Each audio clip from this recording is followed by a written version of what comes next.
चलिए हम सबसे पहले दोहा पढ़ते हैं जो कबीरदास जी का है। गुरु गोविंद खड़े काके लागू पाए, बलिहारी गुरु आपने गोविंदियो बताए। एक बार पुनः पढ़ते हैं। गुरु गोविंद खड़े काके लागू पाए, बलिहारी गुरु आपने गोविंदियो बताए। इन पंक्तियों में गोविंद शब्द का अर्थ है कृष्ण का नाम, भगवान का नाम। कृष्ण को भी हम गोविंद के नाम से पुकारते हैं। और पाए का मतलब होता है पैर, और बलिहारी का मतलब होता है न्योछावर होना, अपने आप को न्योछावर करना। तो चलिए सबसे पहले इसके अर्थ को समझते हैं। बच्चों, आपकी पुस्तक में ये अर्थ नहीं दिए गए हैं, लेकिन मैंने आप लोगों को ये अर्थ इसलिए लिख कर दिए हैं ताकि आपको याद हो जाएं ये दोहे। तो आपको इनके अर्थ भी पढ़ने हैं। कबीर जी कहते हैं, मेरे सामने मेरे गुरु और भगवान एक साथ खड़े हैं। कौन कौन खड़े हैं? मेरे सामने मेरे गुरु और भगवान एक साथ खड़े हैं। मैं सबसे पहले किसे प्रणाम करूं?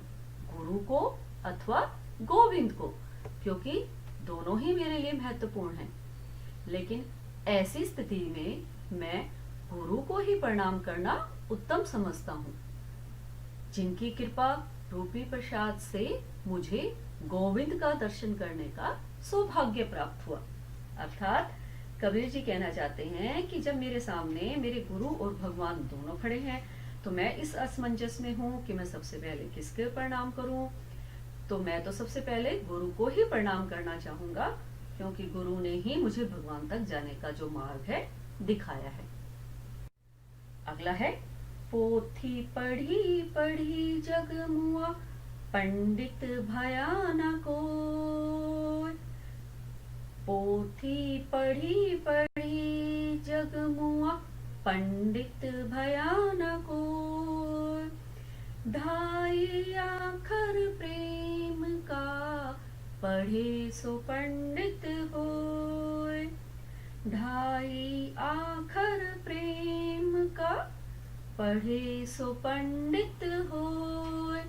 अब इन पंक्तियों में जो पोथी शब्द है, पोथी शब्द का अर्थ है पुस्तक या ग्रंथ, जो हमारी प्राचीन पुस्तक हैं, रामायण महाभारत ग्रंथ हैं। और आखर का मतलब होता है अक्षर, जो हम शब्द पढ़ते हैं।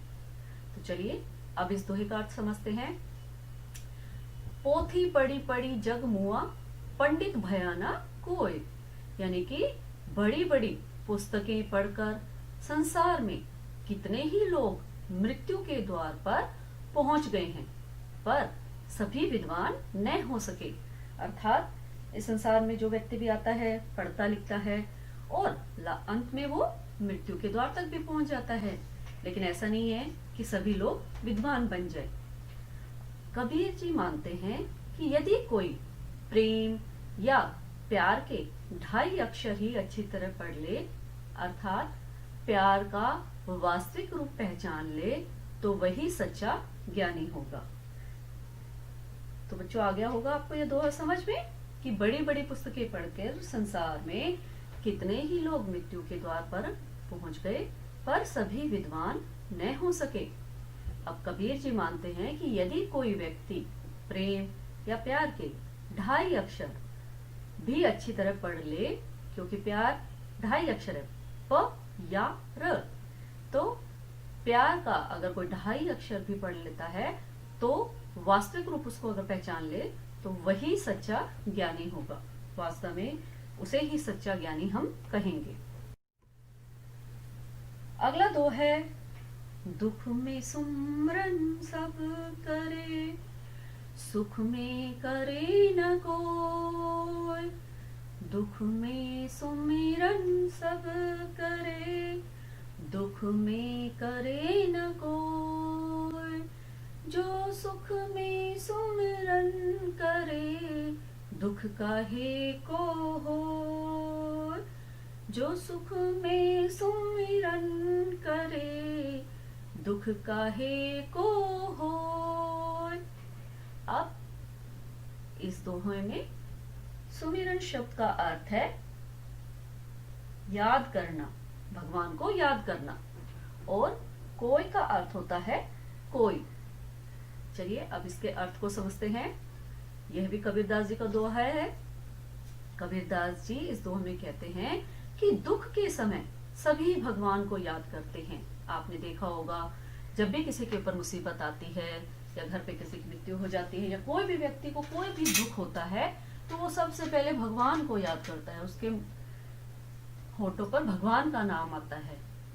पर सुख में कोई याद नहीं करता। जब उसके घर में सब जगह खुशी खुशी फैली होती है तब वो भगवान को याद नहीं करता। आगे कहते हैं कि यदि सुख में भी भगवान को याद किया जाए तो दुख हो ही क्यों। अगर व्यक्ति भगवान को सुख में भी याद कर ले तो उसे कभी भी दुख नहीं होगा। इस दोहे में कबीर जी ने समझाना चाहा है कि भगवान को चाहे हमें दुख है चाहे सुख है तो दोनों समय में, अच्छे समय हो या हमारा बुरा समय हो, तो हमें दोनों में ही भगवान को याद करना चाहिए। ऐसा ना हो कि सिर्फ हम अपने दुख में तो याद करें लेकिन सुख में नहीं। जब हम सुख में उन्हें याद ही नहीं करेंगे तो फिर हमें दुख ही होगा। ठीक है। अगला दोहा है रहीम जी का। जो रहीम उत्तम प्रकृति का करि सकत कुसंग, जो रहीम उत्तम प्रकृति का करि सकत कुसंग, चंदन विश्व व्याप्त नहीं लिपटे रहत भुजंग, चंदन विश्व व्याप्त नहीं लिपटे रहत भुजंग। उत्तम प्रकृति, उत्तम प्रकृति का अर्थ होता है उत्तम। सबसे पहले उत्तम का अर्थ जानेंगे, अच्छा। और प्रकृति का अर्थ होता है स्वभाव, किसी व्यक्ति का कोई स्वभाव, उसका नेचर कैसा होता है। और भुजंग का अर्थ होता है सांप। ठीक है। चलिए अब इसके अर्थ को समझते हैं कि रहीम जी इस दोहे के माध्यम से हमें क्या समझाना चाहते हैं। रहीम जी कहते हैं कि जो अच्छे यानी कि उत्तम प्रकृति, जो अच्छे स्वभाव के मनुष्य होते हैं उनका बुरी संगति भी कुछ नहीं बिगाड़ पाती। यानी कि जो व्यक्ति अच्छे स्वभाव का है तो भले ही वह बुरी संगति में बैठे, भले ही वो बुरे लोगों में बैठे, लेकिन बुरी संगति उसका कुछ नहीं बिगाड़ पाती, बुरी संगति का उस पर कोई असर नहीं होगा। जिस प्रकार जहरीले सांप चंदन के वृक्ष से लिपटे रहने पर, चंदन के वृक्ष पर बहुत सारे जहरीले सांप लिपटे रहते हैं लेकिन फिर भी उस वृक्ष पर, चंदन के वृक्ष पर उनके जहर का कोई प्रभाव नहीं पड़ता है। एक बार पुनः देखते हैं। रहीम जी कहते हैं कि जो अच्छे स्वभाव के मनुष्य होते हैं उनका बुरी संगति भी कुछ नहीं बिगाड़ पाती। जिस प्रकार जहरीले सांप चंदन के वृक्ष से लिपटे रहने पर भी वृक्ष पर कोई जहरीला प्रभाव नहीं पड़ता। यानी कि अगर अच्छा व्यक्ति है तो वह भले ही कितनी बुरी संगति में रहे, वह अपनी संगति नहीं छोड़ता, अपने जो स्वभाव है उसका अच्छा स्वभाव उसको वो नहीं छोड़ता। अगला दुआ है रहीमन धागा प्रेम का मत तोरे चटकाए, रहीमन धागा प्रेम का मत तोरे चटकाए, टूटे पे फिर ना जुरे, जुरे गांठ परी जाए, टूटे पे फिर ना जुरे, जुरे गांठ परी जाए। इन पंक्तियों में चटकाए, चटकाए शब्द का अर्थ होता है झटके से। चटकाए शब्द का अर्थ है झटके से। और गांठ परी जाए, गांठ पड़ जाना एक मुहावरा है। गांठ पड़ जाना एक मुहावरा है, यानी कि जो हमारे आपसी संबंध है, भाई बहन का, माँ बाप का, है ना, जो हमारे आपसी संबंध है उसमें कड़वाहट आ जाना, उसमें खटास आ जाना। चलिए अब इस दोहे के अर्थ को हम जानते हैं। रहीम जी कहते हैं कि प्रेम का नाता, जो हमारे प्यार का नाता है, वो नाजुक होता है, धागे के समान नाजुक होता है। आपने धागा देखा होगा ना, अगर हम उस धागे को तोड़ते हैं तो वो टूट जाता है, लेकिन अगर उसी धागे को हम दोबारा जोड़ना चाहें तो नहीं जुड़ेगा। लेकिन अगर उसको जोड़ना भी चाहें तो उसमें क्या पड़ जाती है, गांठ। तो इसी तरह है, उन्होंने बताया है कि जो प्रेम का नाता होता है वो कैसा होता है, नाजुक होता है। इसे झटका देकर तोड़ना उचित नहीं है। यदि यह प्रेम का धागा एक बार टूट जाता है तो उसे मिलाना कठिन हो जाता है, और यदि मिल भी जाए तो टूटे हुए धागों के बीच गांठ पड़ जाती है। इसी तरह जो हमारे आपसी संबंध है, हम आपस में मित्र हैं या आपस में सगे भाई हैं या भाई बहन हैं, ठीक है, अगर हम आपस में किसी भी बात पर हमारे लड़ाई झगड़ा हो जाता है, जब हम बड़े हो जाते हैं तो आपस में हमारा पैसों को लेकर, जमीन को लेकर, यदि किसी भी बात पर यदि हमारा झगड़ा हो जाता है तो हम फिर वापस में भले ही एक हो जाते हैं, लेकिन कहीं ना कहीं हमारे जो आपसी संबंध होते हैं उनमें कड़वाहट आ जाती है, उनमें वो पहले वाली बात नहीं होती है। अगला है, तरुवर फल नहीं खात है, सरवर पिए ही न पान। तरुवर फल नहीं खात है, सरवर पिए ही न पान। कही रहीम पर काज हित, संपत्ति संचिह सुजान। कही रहीम पर काज हित, संपत्ति संचिह सुजान। इन पंक्तियों में जो तरुवर शब्द है, तरुवर शब्द का अर्थ होता है पेड़, ठीक है, तरुवर शब्द का अर्थ क्या है, पेड़। और जो सरवर शब्द है उसका अर्थ होता है तालाब। और पियही, पियही का अर्थ होता है पीना। काज, काज का अर्थ होता है काम, काज का अर्थ होता है काम। हित का अर्थ होता है के लिए। संचिही का अर्थ होता है इकट्ठा करना। और सुजान का अर्थ होता है सज्जन व्यक्ति, ठीक है। तरवर का अर्थ है पेड़, सरवर का अर्थ है तालाब, पियही का अर्थ है पीना, काज का अर्थ है काम, हित का अर्थ है के लिए, संजीही का अर्थ है इकट्ठा करना, और सुजान का अर्थ है सज्जन व्यक्ति। अब आप देख रहे हो उन्होंने इसमें अलग भाषा का प्रयोग किया है, खड़ी बोली है, अवधि है, ब्रज है, सबका उन्होंने प्रयोग किया है। तो आपको इन शब्दों के अर्थ पता होने चाहिए। जब आप इन शब्दों के अर्थ जान लोगे तो आपको इन दोहों का अर्थ भी समझ में आ जाएगा। तो चलिए समझते हैं इस दोहे का क्या अर्थ है। रहीम जी कहते हैं, जिस तरह वृक्ष अपने फल स्वयं नहीं खाते और तालाब कभी अपना पानी नहीं पीते। आपने देखा होगा जब भी पेड़ों पर फल लगते हैं तो वो फल क्या स्वयं खाता है पेड़? नहीं, उसके फल तो हमारे लिए होते हैं। इसी तरह तालाब में जब पानी भरा होता है वो तालाब का पानी क्या स्वयं पीता देखा है आपने तालाब को? नहीं ना। तो वो तालाब भी पानी जो होता है तालाब में वो दूसरों के लिए होता है, पशु पक्षी कोई भी उस पानी को पी सकता है। उसी तरह सज्जन लोग जो अच्छे व्यक्ति होते हैं दूसरों के हित के लिए धन इकट्ठा करते हैं, यानी कि दूसरों के लिए धन इकट्ठा करते हैं, दूसरों की भलाई के लिए, दूसरों के काम आने के लिए। अपने लिए धन इकट्ठा नहीं करते, धन नहीं जोड़ते, वो दूसरों के काम आ जाए इसलिए वो धन को जोड़ते हैं। तो बच्चों आपको एक एक करके इन दोहों का सस्वर वाचन, यानी कि जैसे मैंने आपको गाकर सुनाया है वैसे ही आपको इन दोहों को याद भी करना है, ठीक है, और इनके अर्थ को भी समझना है।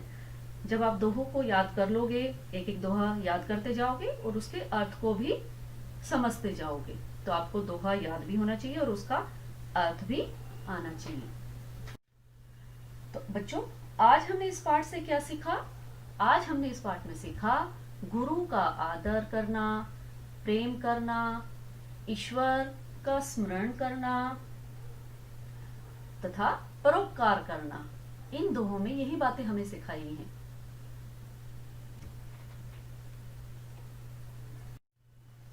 बच्चों, आज आपने जो अपना पाठ 9 दोहे पढ़ा है, उसी के आधार पर आज का जो आपका गृह कार्य है वो है निम्नलिखित प्रश्नों के उत्तर दीजिए। तो सबसे पहले प्रश्न है, कबीर ने गुरु को ईश्वर से बढ़कर क्यों बताया है? अब आपने दोहे पढ़ लिए हैं तो उसी के आधार पर इन प्रश्नों के उत्तर दे सकते हो। दूसरा है, हमें ईश्वर का सुमिरन अर्थात उसको याद कब करना चाहिए? प्रश्न 3, तरुवर फल नहीं खात है का क्या अभिप्राय है? अभिप्राय का अर्थ होता है मतलब। तरुवर फल नहीं खात है, इसका क्या मतलब है अर्थात इसका क्या अर्थ है? तो इन प्रश्नों के उत्तर आपको अपनी हिंदी की नोटबुक में लिखना है, साफ व सुंदर लेख में। और आपको अगर कोई गलती है तो आपको उसका सुधार कार्य भी करना है साथ के साथ। अब हम जानेंगे जो हमारा पाठ 8 प्रथम राष्ट्रपति का बचपन, जो हमारी कक्षा परीक्षा हुई थी, उसका आज हम हल जानेंगे कि क्या वो प्रश्न हमने सही किए थे, अगर हमारे प्रश्न गलत थे तो उनका क्या उत्तर था।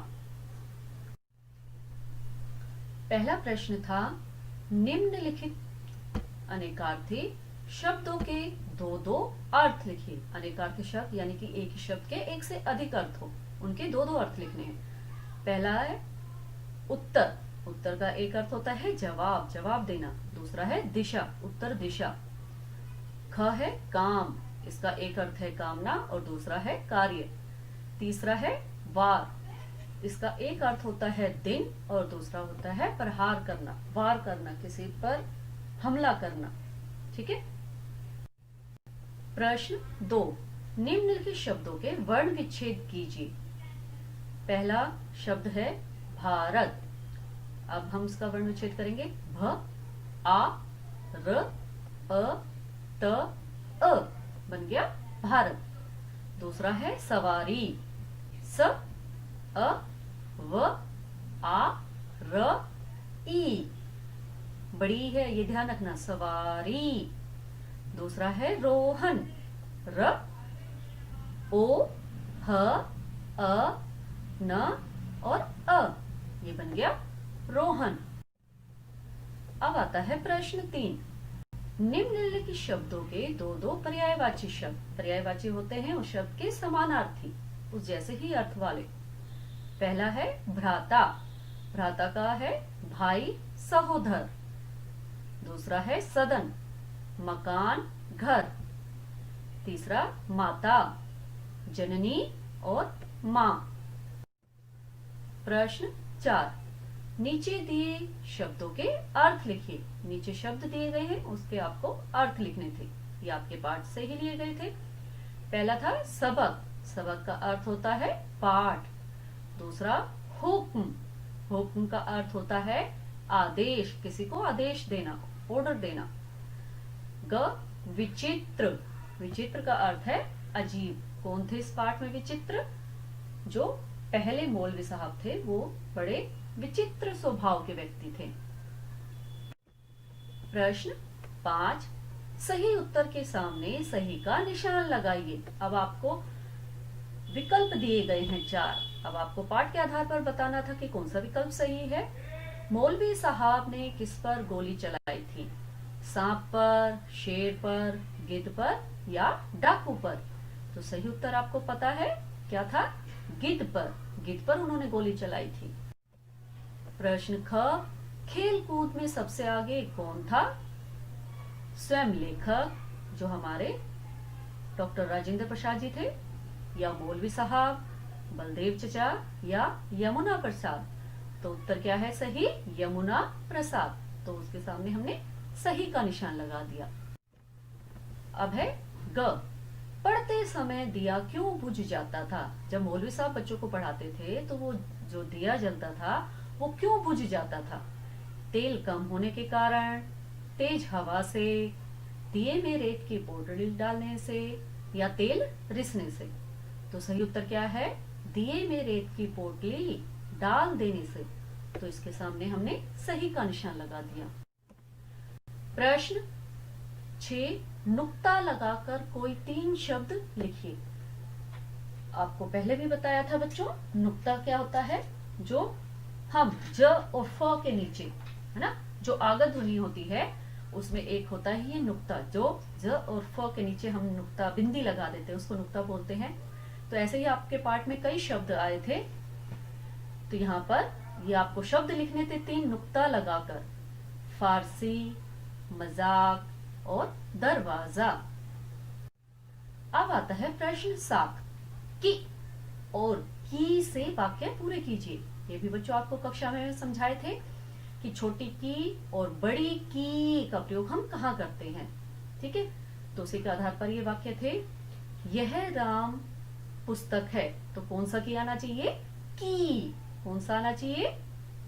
की, क्योंकि पुस्तक क्या है यहाँ पर? स्त्रीलिंग है। ठीक है, तो जहां हमारा ये स्त्रीलिंग शब्द आया है तो वहां पर आपस में संबंध है, तो हमने की का प्रयोग किया।